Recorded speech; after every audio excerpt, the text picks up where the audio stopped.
The broadcast is now starting. All attendees are in listen-only mode. Hello and welcome to today's European SharePoint Office 365 and Azure Community webinar. My name is Shane and I'm delighted to be joined by Adnan Rafiq, USA, who will be talking to you today about Security Operations Center from reactive to proactive using Azure Sentinel. Remember to join in the conversation about today's webinar on Twitter. Our Twitter handle is @EuropeanSP and our hashtag is ESPC20. Don't forget to check out the Resource Center. This is updated daily with the latest blogs, ebooks, webinars, and how-to videos. Simply visit sharepointeurope.com and click the content link at the top. The ESPC 20 summer sale ends tomorrow. Book a tutorial ticket before August 27th and receive a 2-day conference ticket absolutely free. Check out our website for more information.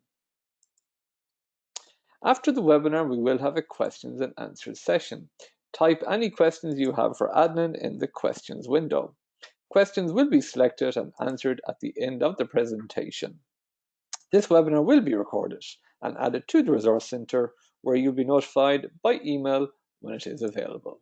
And now I'm going to pass you over to our webinar presenter, Adnan Rafiq. Hello, Adnan. Hey, Shan, thanks for inviting and introduction. So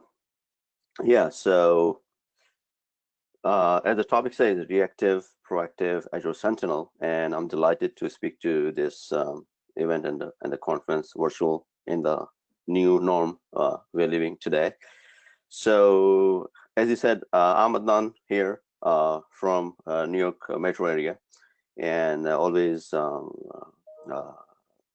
interested in speaking something related to, when it helps businesses when it comes to security, and especially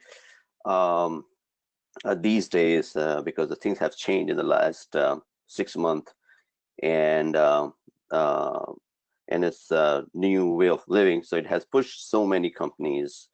The way we used to work is truly different. So the companies who would have their IT planning or security planning to make changes or bring some new tools in the next 4 or 5 years, or whichever, depending on the size of the company.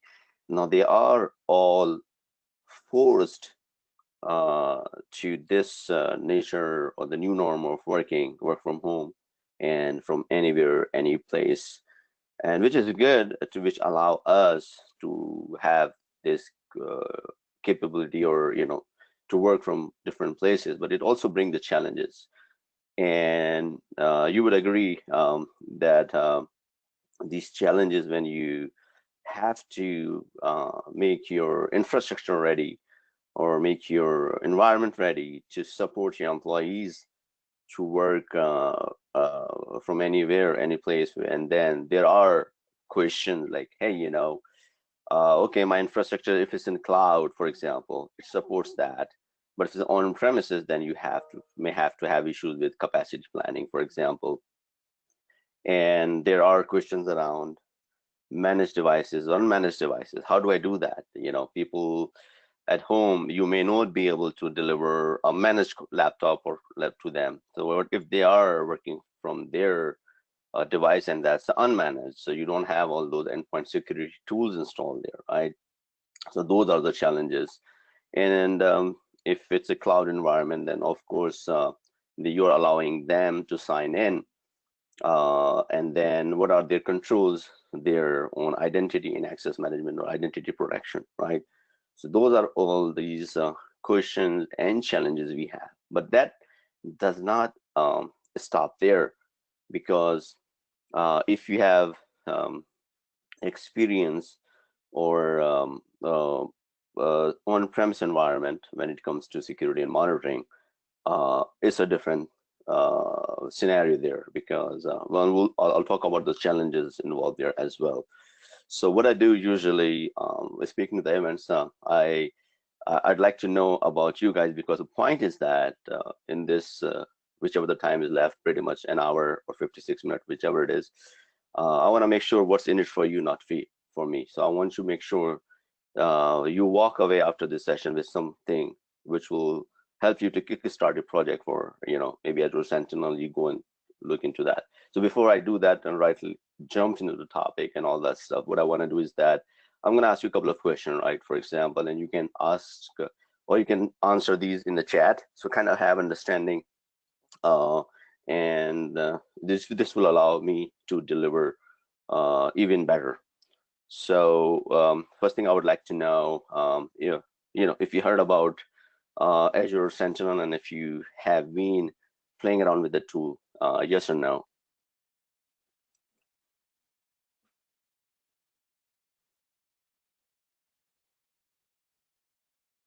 Getting a few yeses in here in the questions window, Adnan. Okay. All right. Okay, so I don't see, but anyways, thanks for letting me know. Another question would be, when it comes to your Office 365 or Azure subscription, do you have P2 subscription, E5, or just the standard one? So getting a few E3s at the moment. Okay. Right. E3 is good too. And is there one thing comes to your mind if you have E3 subscription, from security point of view, what is the most important thing when I say security in general? You want to protect your data, your identity, and anything, any answer is right, whatever comes first into mind. So we have some E3 plus, EMS, E5. Mm-hmm. So we have some different licenses as well. Okay. So any specific? So AIM and data and identity. That's what's coming back as the top one. Okay. Okay. Identity. Okay. Perfect. Okay. So we can move on for sure. So it's a little bit about myself, but again, I don't want to go detail about myself. We can always have it later, but kind of in a space for such a long time. I don't have my MCT here, but again, some of the credentials I have. Let's move on to the topic. And you can always just, Twitter is there, so that's the best way to contact.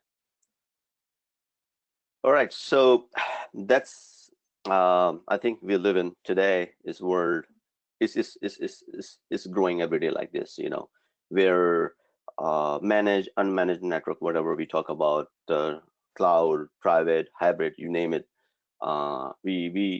what we have today, and the think what we're going to go in the near future is 5G and all that stuff. And then we have to support the businesses, we have to support our employees, all that stuff. So how do we make sure?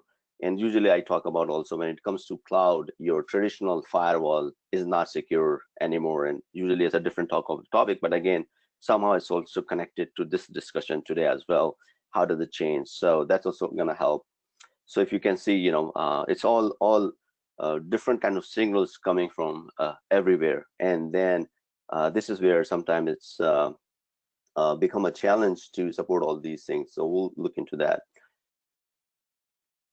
So the biggest challenge here is also, if you look at the traditional ones, or if you've been doing monitoring. So one of the biggest challenge with monitoring is that a lot of noise. How do you make sure what event IDs are relevant? How do you make sure if there is some correlation in the data? For example, if an ID event is generated specific to a sign-in versus endpoint security software running on a desktop, so you need to have some correlation of the data. How do you connect those dots, right? And if you're getting thousands of these alerts, it is not possible.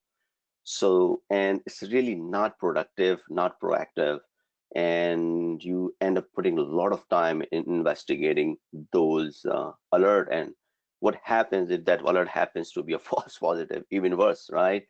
So those are the challenges. So this is where we need help with the machine.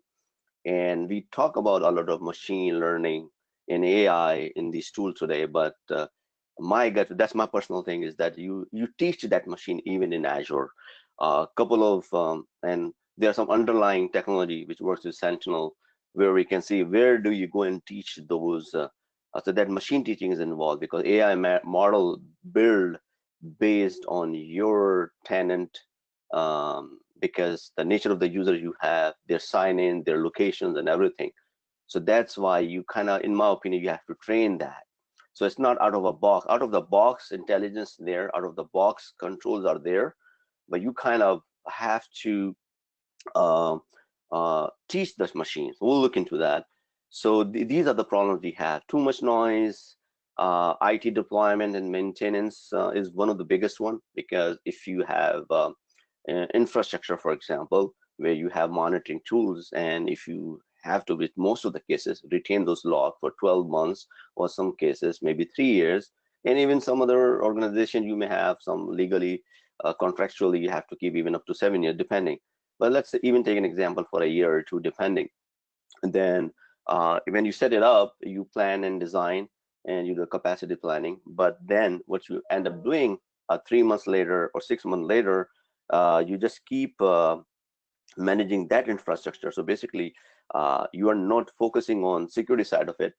Now you're focusing on the infrastructure side of it. Maybe something goes bad with the storage. You have to redundant storage. Something goes bad with the operating system. You know what I mean? And then you have to upgrade the hardware every 3 to 5 years, depending your hardware life cycle and all that stuff. Then you may have some skill shortage. People who were set it up this environment not there anymore. So when you're uh, designing or in a development phase, security operations or building some security operation around that. So these are all the challenges. So, and that's we'll see. And when you try to overcome these challenges, that's how you can become proactive and productive. So as I said, because this noise, too much data is coming in, as I told you before, this is where AI needs, right? So you have to teach the system. So Azure Sentinel, it's 100% cloud native, security incident event monitoring, and you can have some orchestration, which is SOAR. You can automate that also on top of that. So first thing first, you need to at least your incident event and monitoring to be AI enabled, AI capable, where you don't want to end up doing investigating the alert, and which happens to be false positive. So you want to have, and you want to leverage those capabilities built into the system to go from that point on. So not to start from the scratch. So let's Azure take care of that, because Azure has so many underlying services which can help you start from there. So as I told you before, SIEM and SOAR. So once you have a very good understanding of the alerts, you make sure you reduce the false positive. You make sure Azure is showing. You invest time, investigate, you hunt it, and then at this point, after that, you'll get to the point where you want to make sure you start automating those. So some of cases you can start automating them. Some of them you need your information security analyst to go into that and jump into it and see. So there will be mix and match. So some of the stuff you want to automate, some of them you don't.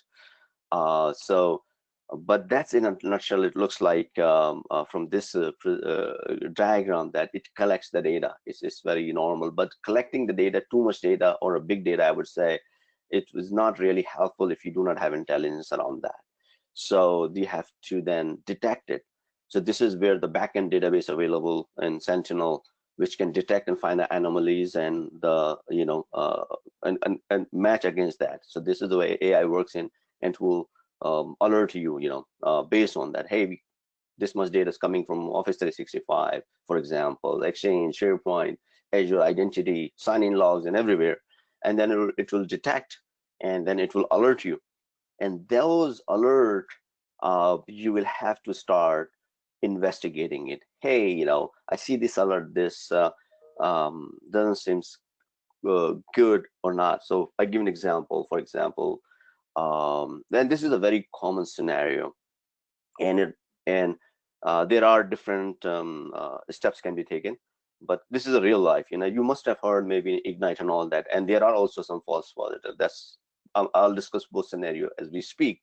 So when it comes to an investigation, so for example, you see an alert for somebody at your company signing in most of the time. Let's say myself, I'm in New York and New Jersey area, in New York Metro, and 90% of the time I'm signing in from this location at my home or my, particular, yeah, for example, these days home. So, but all of a sudden, if I happen to sign in, maybe somewhere in Europe, maybe somewhere, in Asia. So within a span of an hour, it's impossible to travel. This is a very known scenario. So that will trigger an alert. Hey, based on the Adnan's activity in the last month, I have never seen him signing in from Asia, for example, or maybe Russia, for example, and the alert is triggered. So at that point, AI did its part. Now you or your security analyst, whichever, if you're working on the product, you have to go and see, is it really legitimate or not? So you have to follow your investigation or follow the process, maybe reach out to the user, your service desk, whichever, at least, hey, just make sure within 1 hour, of course, it's impossible. So right there, you can say you make a call, judgment call, hey, this doesn't look good. Account needs to be disabled or password needs to be reset. We have to reach out to the user, you respond accordingly. That's one. Now, what if there's another scenario? A user is signing in most of the time from Asia, and all of a sudden he signs in from somewhere in Seattle, and you are new on the job where you're managing Sentinel, for example, or security in Azure Security, and you see that alert, hey, there's an alert, this user from the past history looks like signing in from Asia, but all of a sudden is signing in from Seattle, Washington. So you will maybe take the same approach, which is logical. Hey, it doesn't make sense. But then you get a call, hey, this account is there, and this guy's been working from Asia, but you say he's there. I just see the logging in from US. So then hold on. Then what you will end up finding is, hey, this is the user who used the VPN to this headquarter. And that's why sometimes he works from the remote office. So he has to dial back into the corporate. And this is from he was making connection. You know what I mean? So that's the real example where that impossible travel also become a false positive. And there is a human or you're based on your organization, you need to come up with and build on top of that. So AI is there when you investigate and respond. So in the same scenario, I give you two examples and totally different. So this is where when you are managing that, so you need to make sure you understand the environment, you understand how the environment works, the organization work, so those are the things are very important. So that could also become reactive. So understanding the product is one part, but understanding the business is another thing which is very important. So I hope you get my point. While on the screen, if you have, as most of you guys have E3, so ingestion of the data from Office 365 is absolutely free, and integration, I will show you some of this maybe in demo, how it looks like. And then it's a simple, easy to connect.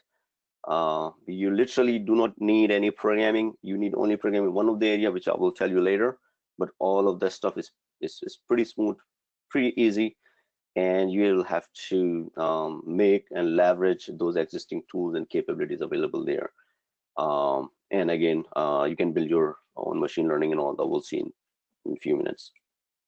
If you have any question while I'm speaking, you always feel free to type in the chat. So every 10-15 minutes, we'll try to be answering those questions. There is a question in here, Adnan, and it is this. If there is Azure Security Center already provisioned as part of the subscription, Why do you want Sentinel? Yeah, so what if you have to do threat hunting? This is the one example I just got. What if you need to automate it? So I'll come with those scenarios. This is a very good question. So if I were to take an automation for the alert and monitoring, and there are some workflow there where with the logic apps. So those are the things which we'll see where you can automate the response. You can be able to open a ticket. So this is beyond that. That's why where you need to Sentinel. So Security Center cannot do that. It will give a nice good report. Hey, you have to take this actions. It's a nice audit report. Your VMs are not encrypted. You do not have this MFA. It's all there. But how do I take it to the next level, right? So this is where comes the source, security, orchestration piece of Sentinel, where you want to automate this stuff. And this is add the value on top of monitoring. I hope that answers the question. So now, if you look at the top, this diagram explains where the source, because you need the source of the data in Sentinel. So, and once you're collecting the data across all these underlying services, basically these are signals, and this is where it does the magic of AI correlating the data and then triggers the alert in Sentinel. So example, data and email. If I am checking my email and I'm ingesting the logs from Exchange Online and Office 365, for example, and if I happen to be using my Windows 10 with Defender ATP, for example, so my signals are coming not only from Office 365, which I can be using through my cell phone without a Wi-Fi anywhere, any part of the world. And when I log into the laptop, maybe VPN, whichever. So if my machine is infected with malware or something, what it's gonna do in the backend correlate these signals from Defender and also ATP. So if you think in an isolated world, what happens if you have just Office 365 data ingested, and on the endpoint you are running a different antivirus, for example, for domain control is something different. So you have this isolated. So if you need a bird's 360 eye view of this thing, the best is that you need to bring all those signals in uh, Azure Sentinel in security, and then from there it will start looking into the data, applies AI basically. So this AI is being applied there, and then from there it flags and triggers the alert. So there is some confidence level also there to reduce the noise and false positive, which is called fusion technology. If there are two alerts with the medium, it will make those two medium, combine them and raise as the high alert. So that's the AI. So you would not be able to investigate how this AI works, but if there are two alerts where say, hey Adnan, you're traveling, so that's one alert, for example, and then if there's some malicious, I'm just making this, so if you see two mediums, is going to raise that as high. So that's very good, and this is helpful where it comes to making use of that AI. And on the right side of here, the question, most common question also, hey, can I bring my third party if I have a firewall, if I have a Proofpoint appliances, if I have Cisco firewall or Palo Alto, if I have my Linux machines, if I have my on-premises server, I've already invested those in my, now you're saying, hey, you want to leverage cloud. So, okay, so you keep what you have on premises, set up a hybrid model, set up a server there, and from there on premise, you start ingesting the data to the cloud. So your AI capabilities are still in the cloud, and you'll still be able to ingest the data from your on-premises infrastructure, and then you can have the more visibility from the both world. And it's also helpful when you collect star data from your firewalls. Now you know what's egress traffic from the firewall, and it will give you even more visibility. So you have from identity, which is Azure. You have Office app and services, which is all the SaaS services. And now if you bring your on-premises data, so you have kind of, if you imagine a visualize like a three-pillar or 3 different isolated area, you combine them one, and you now have more accurate, more better visibility, and you can even take more better action, which can be manual. Some cases you can automate it, and you can even leverage logic apps to a service based or automatically take action along those. I mean to say automation. So this is just a couple of examples putting in here, kind of give you more visualization that it's not a specific to SaaS. It's a PaaS, it's infrastructure as a service. If you have VMs deployed, both on-prem or even Azure, you can start collecting the data. For example, if you have machines and in Azure and they are deployed, if you see one of the thread type is RDP or nested IP, RDP, somebody logging to one VM in Azure and going to another VM. So this tool has the capability to track those, and you'll just have to start learning and investigating, and then you can enable those. Azure PaaS, key like a key management or Azure key. If there are some storage account, for example, so you can start leveraging those.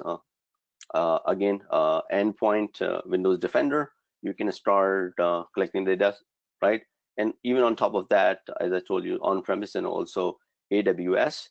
In AWS, I think for today, I believe it's for the sign-in logs.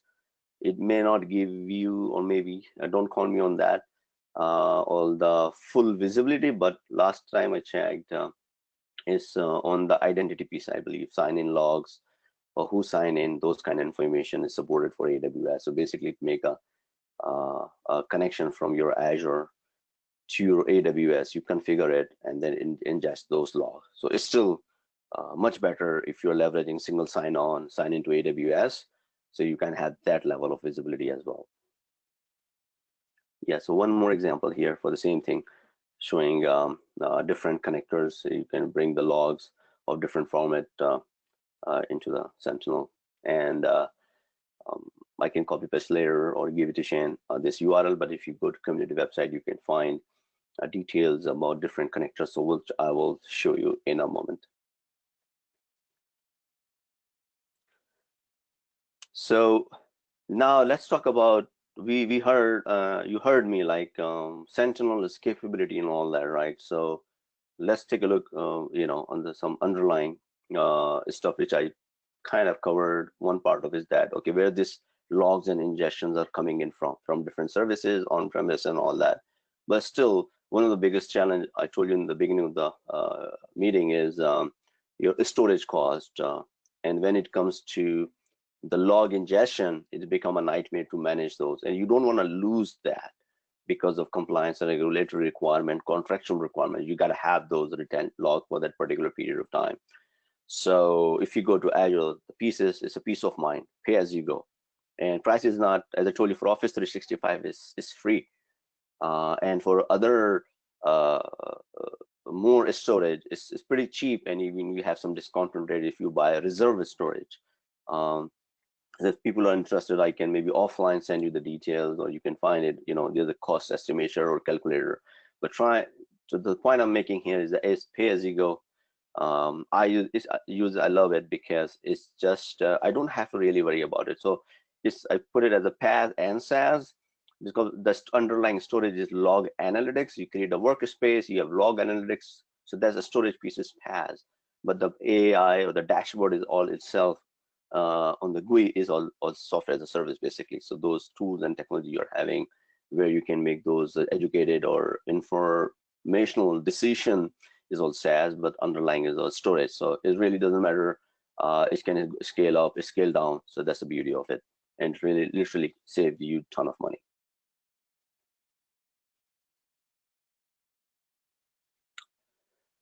Okay, so we'll skip that one.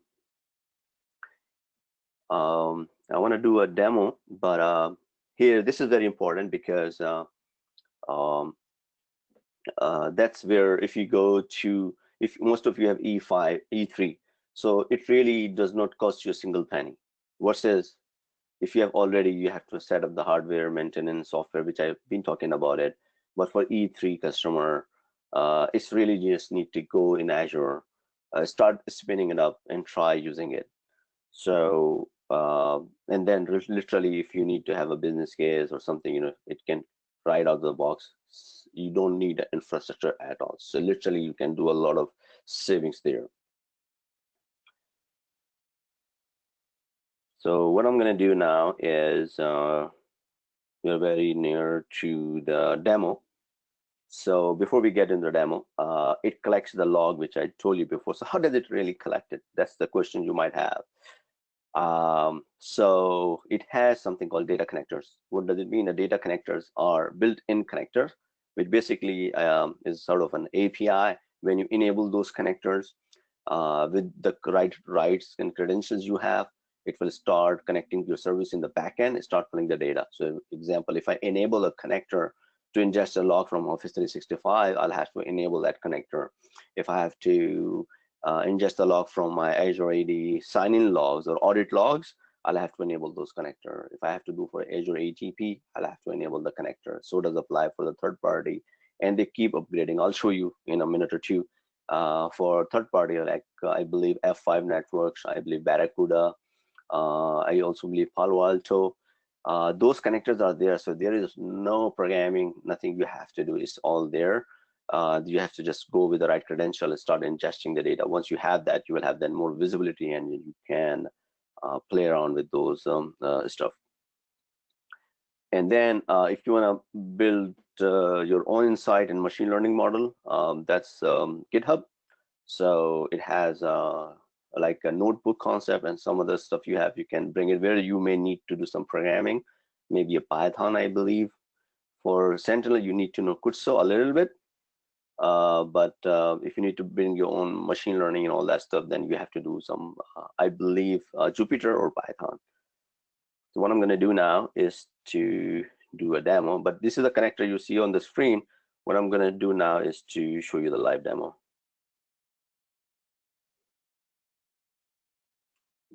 So give me a second. Let me go to a demo here. Let me know if you see my screen. Do you see my screen, Shane? Yeah, I can see your screen. Okay. So we come here. So I'll switch my directories. I'll go here.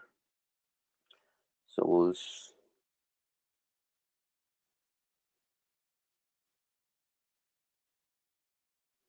already configured my personal production environment. I'll put my tenant information here, and that's the dashboard, what it looks like, right? So since I have activated in my personal production environment for the licensing, just one user. Yeah, I had like 10 or 12 a month ago, but my subscription changed.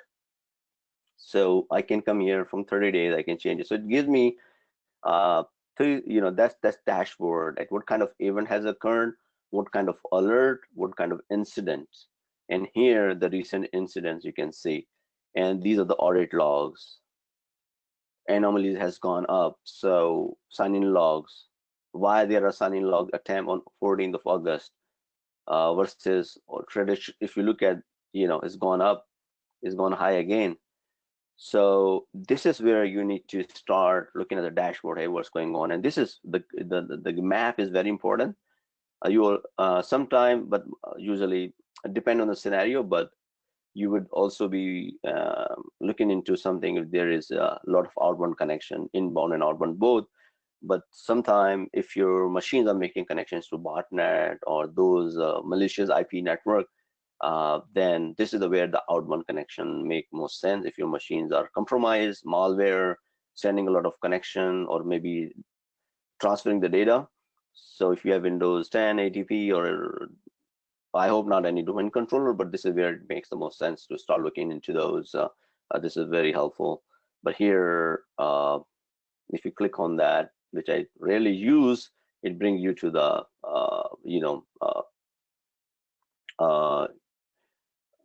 where you can basically run all the command line or is Kutsu language basically, and it gives you more details. So since I clicked on it, I didn't plan to show you this at this point, but since we are here, So basically, you don't have to go to your Exchange or SharePoint administrator. That's the point here also. All the services, all the data you're ingesting it literally gives you the information. Who ran what time, and all those information there, if you can see it. The system service account, fine. If not, it shows you the location of the data. Same thing applies to your what you call OneDrive and SharePoint. And when you come here, you can also filter it, basically.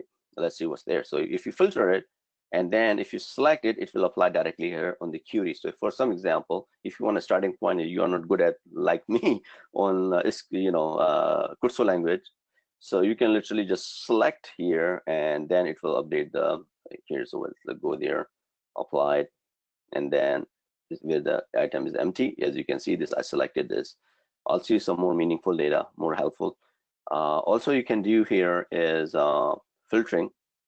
If you can do the, let's say, workload at Exchange, but if I were to change SharePoint or something, it would have shown me, or it's make more sense if I do with succeeded or failed or anything, Office Object ID. So literally, it's there. You don't really have to do any PowerShell here. Nothing is there, and that's the beauty. That's, I think, it makes me even more productive when I have to do some of them as part of the hunting also. So we go back and come back and look at the other. So first thing I want to give you a starting point is the connector. That's very important. How do you get there, right? So that's the data. So once we know the dashboard and it's ingesting the data, and you change the days and everything. So your very first thing you would want to do once you set up the workspace and everything is your data connectors, because this is your starting point. So if you come here and take a look, Azure AD, and the beauty is that as you click it on the right side, it will give you, since these are connected, that's why I'm able to see what's going on. I can open the connector page and run it, but here's the description. And usually I don't see a link here, but Microsoft gives a link to go to the technical article. So that's Azure AD data, and here it is identity protection. And one thing, yeah, so usually you need P1 and P2. That's I asked you earlier in the call, but with P2 you even go more beyond that. One thing I want to see here, connected provider. Okay, Azure activity. Any activity, I believe, including the logs and the VMs, health services, everything, and also show you the source. So data type, what data type is collecting. If I come here to Security Center, so even it's collecting Security Center, somebody asked.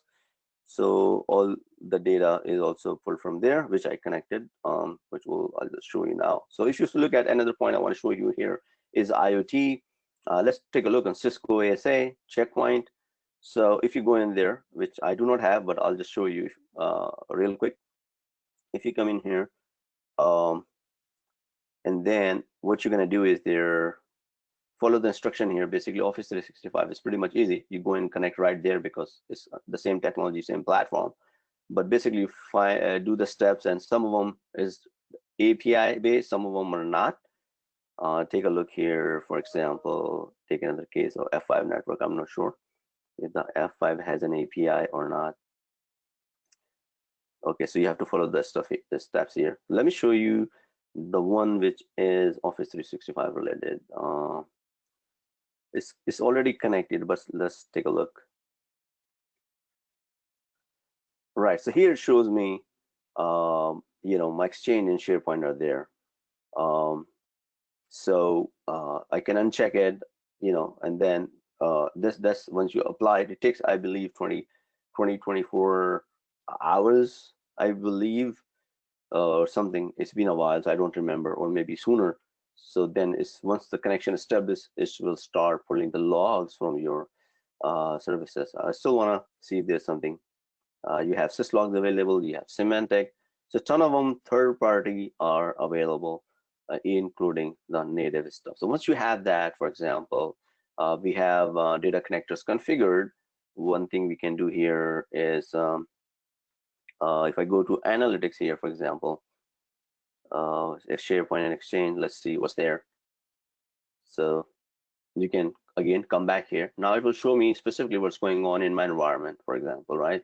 So that's right there. And date, you can change the date or time range from here. You can go, if you're working on an incident or something in which happened in the last 4 hours, so basically you come here, run it, so you don't have to do anything in the last 4 hours. You can go, you can literally click here and it gives you the more details around that. So let me go back and go to 7 days, because the more data we have, the better would be to have more visualization around that, or filtering the option I wanted to show here. So for example, let me go back to even more 90 days. I hope yeah, 90 days it should be able to show you.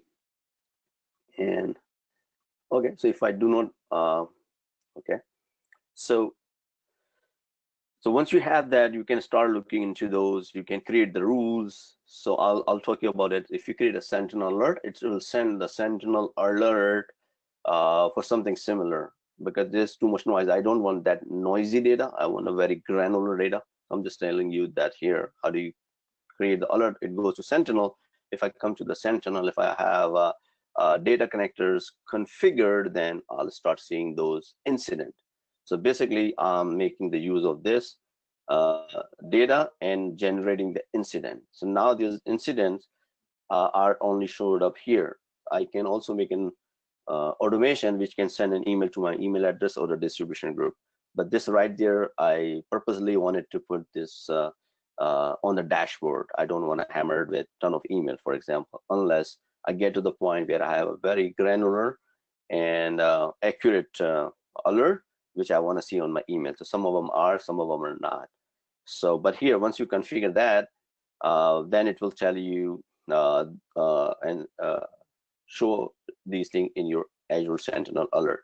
So if you look at, these are the tactics. So if you're in cybersecurity, these are MITRE framework. This is where the tactics coming from. Azure or Microsoft has not done it by them.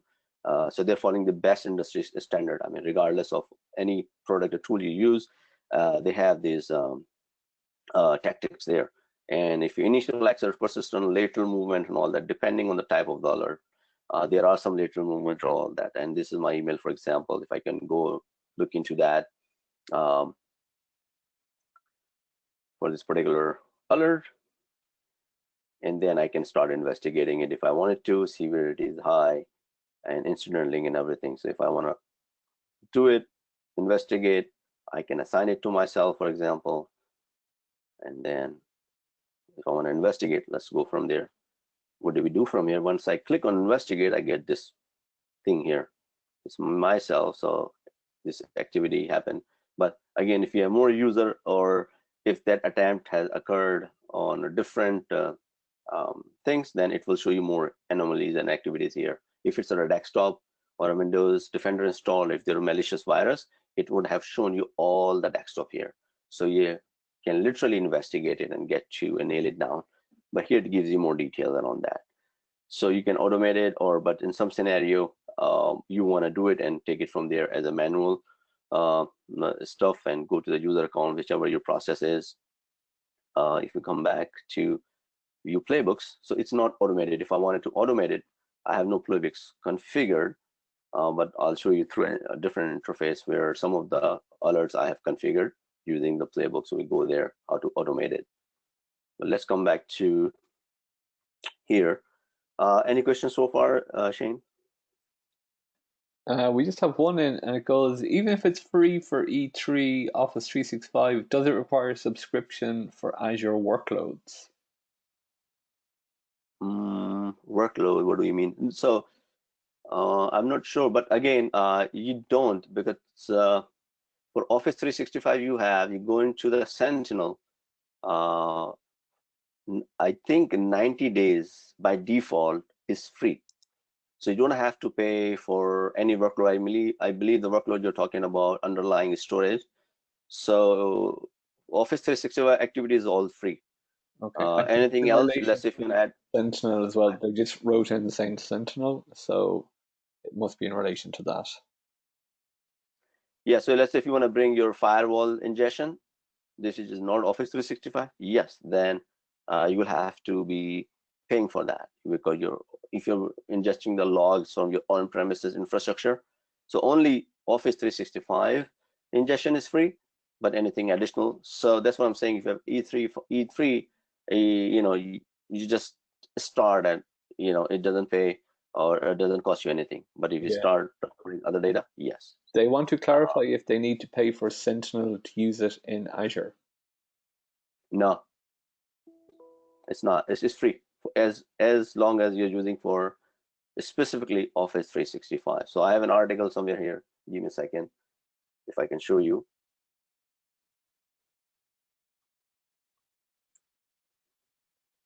And they say thanks. So you've definitely clarified that, Adnan. Yep, here, right here. Free Office 365 data import.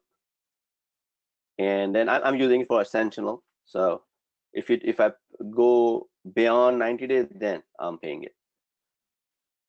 So if you keep by default 90 days, you're not paying anything.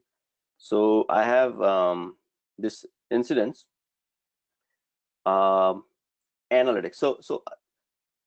So let's talk about incidents are there, but where is the AI? I have not even talked about AI. So I was talking about those impossible travel and all those great stuff. But how do I do that? And do I really need to do and create those myself? I don't know even all these scenarios because I may not have experience, or even if I've been, but I don't want to reinvent the wheel and start doing this, right? So this is where we have analytics, which is out of the box.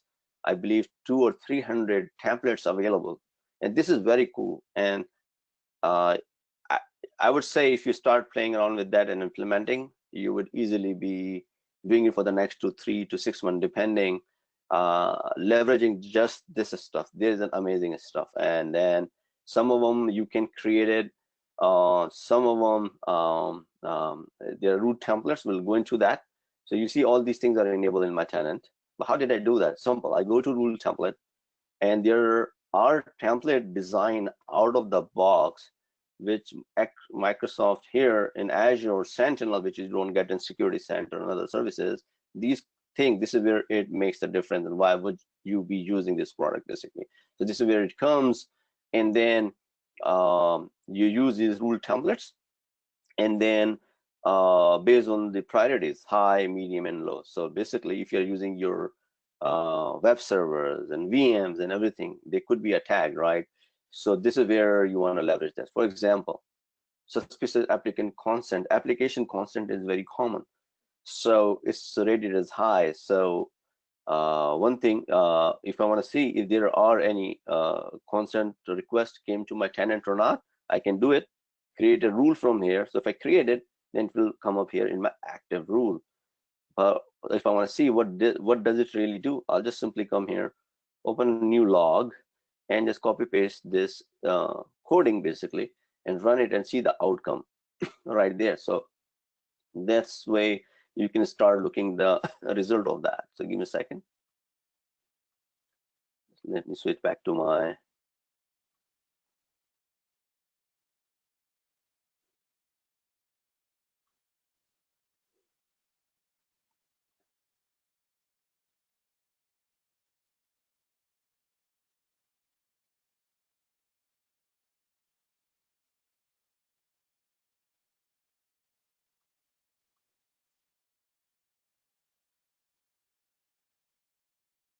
all right. So let's do a new one.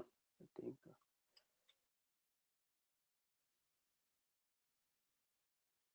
that's weird.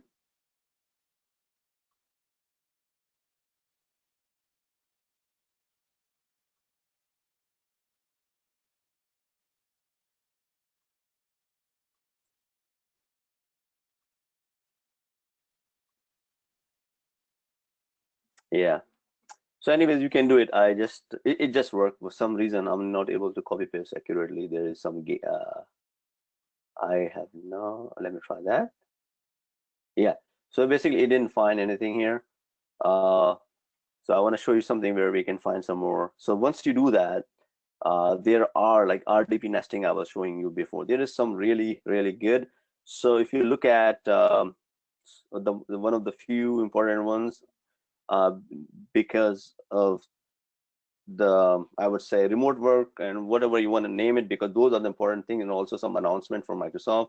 legacy auth, which Exchange and all these, if you look at the articles, are told and may not be even supported.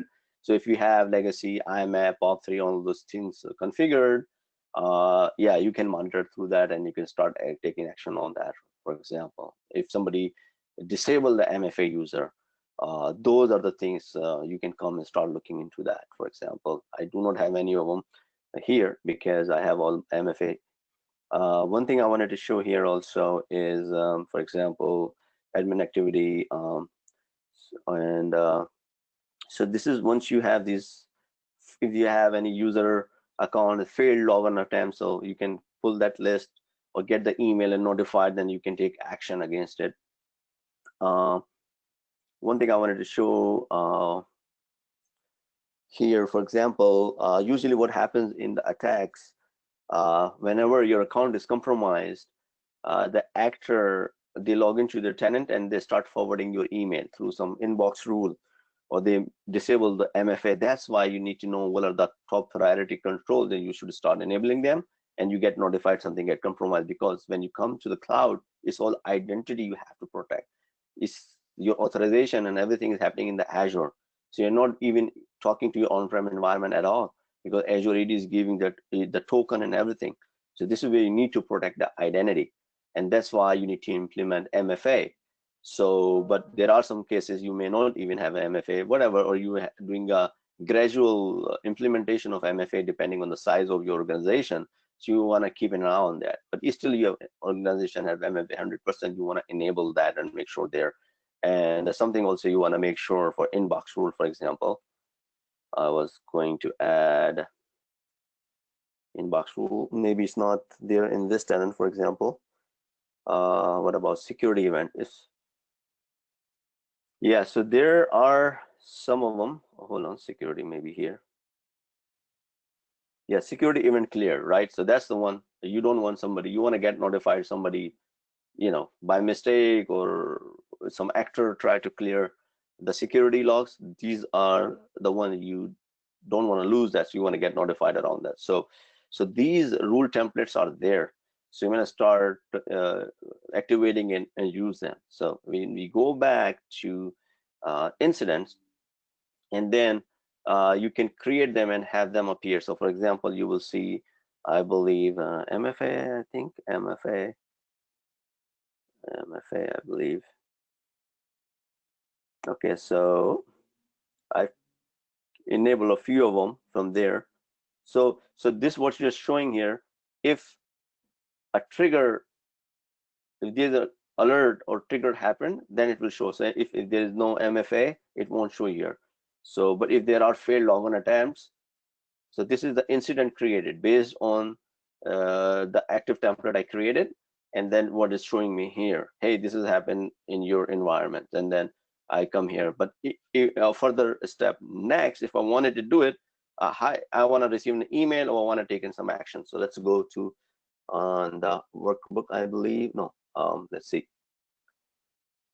Not the workbook. I wanted to show you playbook. Sorry. So I have this one enabled. What it does, it's not initialized, but still let's take a look. What it does, I want to automate it. I want to say, hey, you know, something happens, run this playbook, send me an email. What I'm gonna come here, I think on a live demo, I'll try to edit. Yeah. So what I'm gonna edit, what I'm gonna do is now is I want to do an email to be sent. So this is automation piece, very basic. I want to automate something in my Azure environment or blob storage or whatever. For us, we want to do something in Azure environment. So I'm talking about if Azure incident created. So we created some incident, we just show some incident.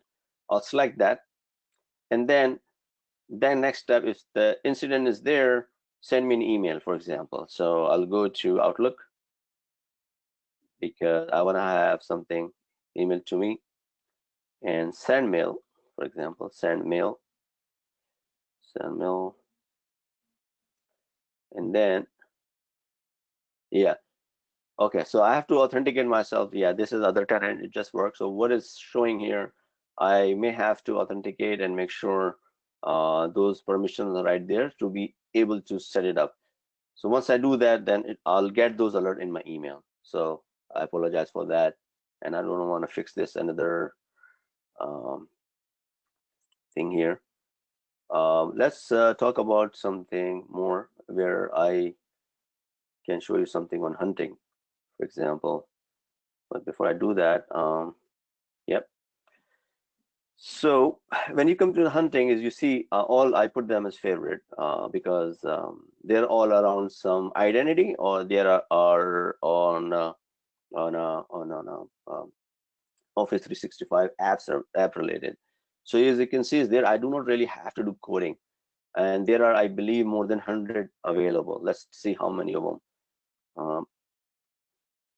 92, and they keep adding more and more. Or you can go to GitHub and you copy it from there. So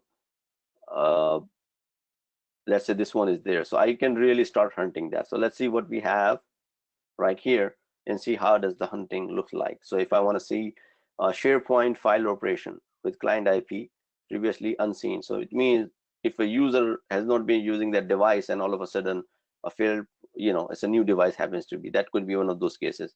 What you can do here is it says one result. Let's see the result, or you can run the query.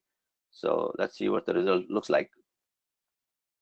It will show me, if the new device has been using the SharePoint, for example. So, okay. So it shows yesterday. Yeah. So yesterday for this demonstration, I set it up. I accessed my OneDrive, not from my Wi-Fi, from my cellular signal. And it shows my phone and everything. Details are here, right? And yeah, it's a very basic example.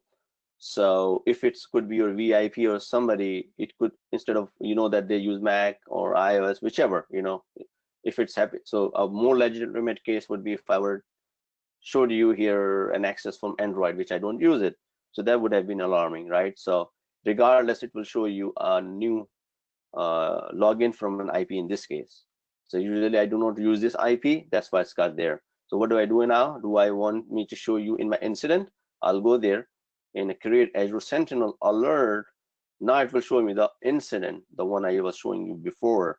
So I'll come here, I make it a name, unknown IP location, for example, unusual IP tactics. Okay, so these are MITRE tactics basically. I don't need to go into the weeds, but on a high level, these are MITRE standard framework. You can use initial access if somebody is trying to log in, maybe credential access. Again, their lateral movement and all that. So there is a criteria when you go and look at it, you'll find what does it really mean. So for this one, if I really trying to initial access and may have some credential access, for example, I'll go there, and then it's a medium, low. I would put in medium, don't want to put high. So, and here this code will run, so you don't have to write it. It will start for the last 14 days, end time 1 day. You can always change it here.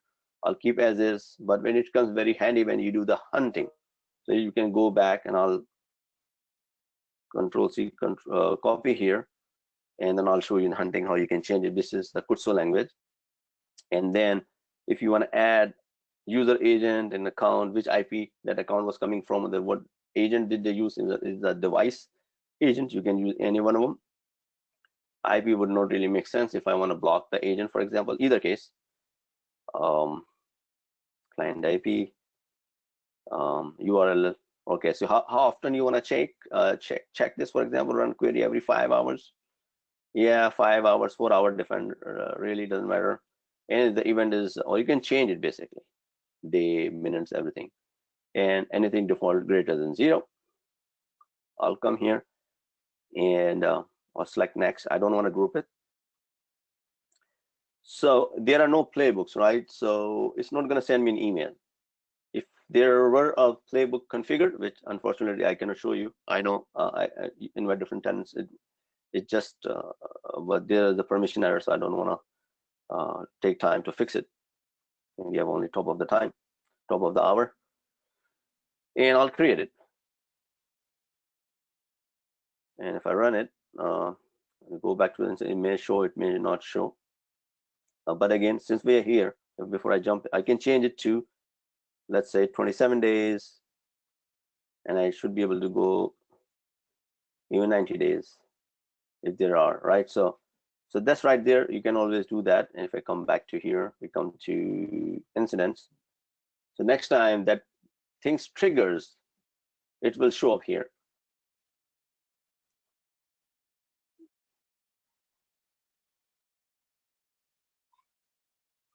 Right, so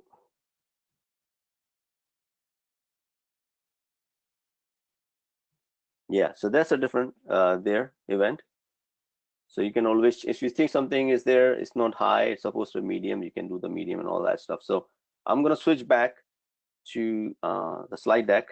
I think demo. I hope you enjoy the demo. That's me just. So this is everything I've showed you here: connectors, dashboard,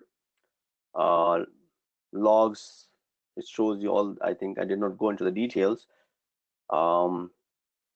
Everything we have covered here, what is in the slide deck. Here's something is the notebook, but the workbooks are there. The notebooks, you may need some programming here, Jupyter language, or I think Python. You can bring it from GitHub to your environment and customize it. Even you can bring your own machine learning and everything. So you can really do a lot of customization there. We've covered this much. I'm just going through it quickly to make sure. Yeah. So pay as you go model. You can use Workspace 90 days for free because you are Azure Sentinel customer. I don't know, but it's in preview for 90 days. Is free. That's there for first time. Yeah, 90 days free for you. And then here you can do the capacity reservation, which I was talking about. It can save you up to 40 to 60%. But again, go to the their website and make sure. And this is bring your own machine and from the GitHub. Skip that. And then I think what I wanted to,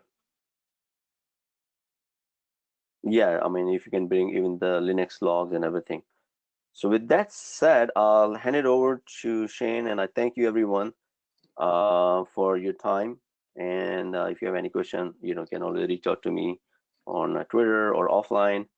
We'll take some questions, and over to you, Shane. Great, and then based on the interest of time, I'll just take one question if that's okay, and then anyone can reach out to you directly. The question here is, please inform the best resources for Azure security architecture, as it would really help a one-stop shop. Specifically Sentinel, what I'm displaying on the screen, everything they have around Sentinel is there. Great. And that would be a good starting point. Brilliant. Anand, thank you so much for your time today. We really appreciate you taking the time to do this webinar. So on behalf of the ESPC community, thank you. Yep. All pleasure is mine. Thank you. Bye. Brilliant. Thank you, Anand. Yep. Okay, everybody, bear with me here for one moment. So this is the end of the webinar today. Please join us for our next webinar in September 9th for Microsoft 365, the toolbox to enable digital citizens to work from home efficiently. A very important topic at the moment. And that's with Tracy van der Schep, MVP, the Guild of South Africa. Thank you again to Anand Rafiq, and thank you for joining us today. Take care and goodbye.